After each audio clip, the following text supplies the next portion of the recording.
Hello guys! Hello Capricorn! Welcome dito sa aking channel, Valerian 888. Welcome! Alamin natin kung anong messages, vibration, by energy para sa lahat ng Capricorn friends natin na nanonood.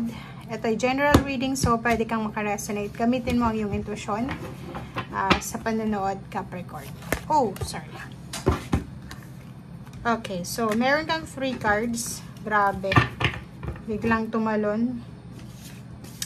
Okay, Capricorn, the Chariot, 3 of Gabriel, and King of Ariel.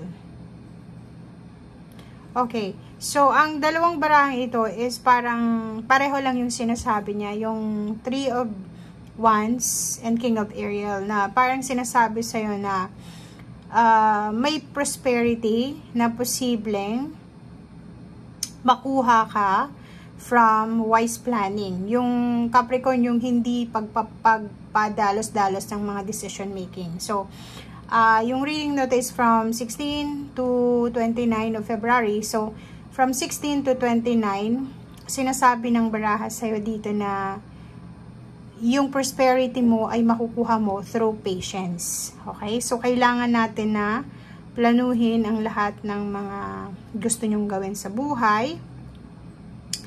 And be positive. Be positive. Lahat ng plano mo, mapa-professional and financial, ay posibleng magtatagumpay kung magkakaroon tayo ng pasensya. Okay? And gamitin mo rin yung resources wisely. So, ibig sabihin, iwasan mo yung sobrang gastos, iwasan natin yung sobrang expenses na hindi naman needs natin, lalo na yung mga wants. Okay? Kung wants lang yan, pwede mong pagplanuhan. Hindi mo dapat na unahin.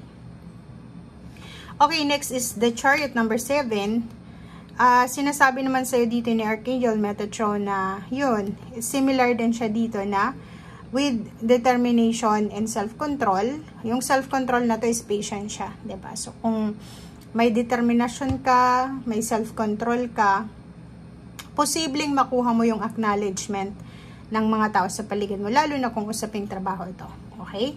So, moving forward, sinasabi ng baraha sa'yo dito na kung gusto mong mag-advance ng career mo or pwedeng movement ng career or change of plans, pwede yun, possible yun. Pero, kailangan na, it's a combination of planning, patience, determination, and yun, confidence din.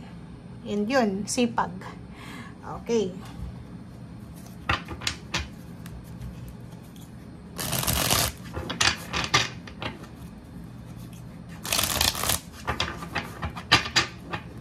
Okay, kumuha tayo dito ng isa lang.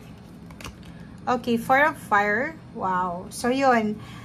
Nakikita natin dito, Capricorn, na for the next 15 days or for the next few weeks, may celebration na posibleng maganap sa'yo regarding sa, like, sa'yo, trabaho mo, pwedeng may promotion ka na makuha, may salary increase, may celebration ng like for example, kung nag-iipon ka para sa pagpapatayo ng bahay mo, may graduation sa anak, or pwedeng pamangkin, apo, or ano pa man.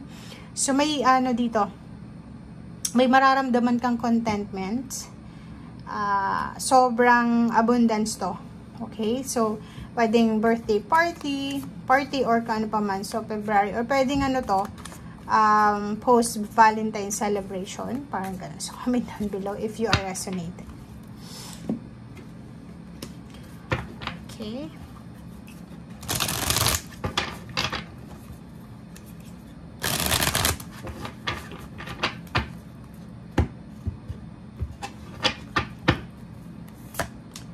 Okay, 4 of Cups and 4. Wow, so double confirmation yung 44 natin, or triple siya, 444. So stability siya, stability and balance. So sinasabi ng baraha sa'yo dito na kailangan ng stability sa lahat ng for example, mga decision making natin. Kailangan nating maging stable sa decision, maging decisive tayo, okay?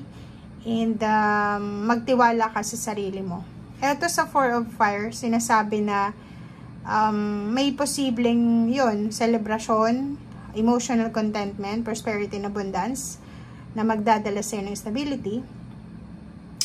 And yun na nga, related dito sa using resources wisely, make sure na magtira tayo. Like yung sweldo mo, wag mong ubusin sa isang buwan lang. Like yung after mo sweldo, ubus na siya, maghihintay ka ulit sa another month. Dito daw, make sure na may konti kang ipon. Okay? Okay, so Queen of Swords, ayun. So same din dito. So para-pareho lang yung sinasabi.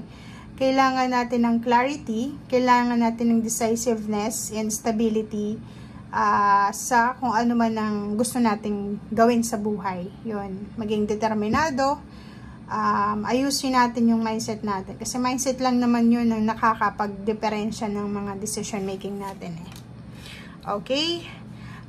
Nakikita ko siya dito na yung iba, if you're working or you're in the business or industry, pwedeng busy kayo sa trabaho, nakafocus kayo eh, yun yung focus nyo. Parang yung iba sa inyo dito is sobrang workaholic. Dahil kailangan nyo mag-save ng pera. Kailangan nyo kumita ng mas malaki. Kailangan nyo ng extra income. Parang ganun. And sinasabi ng Barase dito na may family collaboration dito. Like family business or ang nakikita natin kasi may involved na matanda, may mag-asawa, may bata dito. So, may ibibenta. Pwedeng may pinagpaplanuhan na ibenta ang isang pamilya, inheritance. Kung may inheritance kayong binibenta, or pwedeng may iba sa inyo ditong pinagpaplanuhan ng buong pamilya na business partnership yung pinag-iisipan nyo eh. Yung ambag-ambag kayo, tapos magkikreate kayo ng business. And High Priestess yun. Yung parang yun yung kinikreate nyo ngayon. Parang yun yung niluluto nyo ngayon is yung financial family collaboration. No? Same din dito. Diba?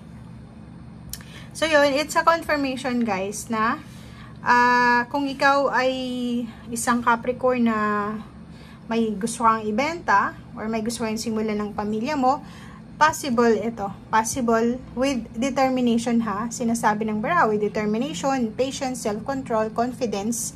Lahat ng gusto mong gawin. Kasi itong High Priestess is parang pwede din ito yung laman ng mindset mo or ng instinct mo or pwede din ito yung gusto mong mangyari sa buhay mo. So, kung ano yung gusto mong gawin or kung ano yung niluluto mong ideas, ituloy mo siya. Kung ano yung gusto mong simulan, gawin mo na habang malakas ka pa, or habang kung may pera ka pa, or habang motivated ka pa. Okay?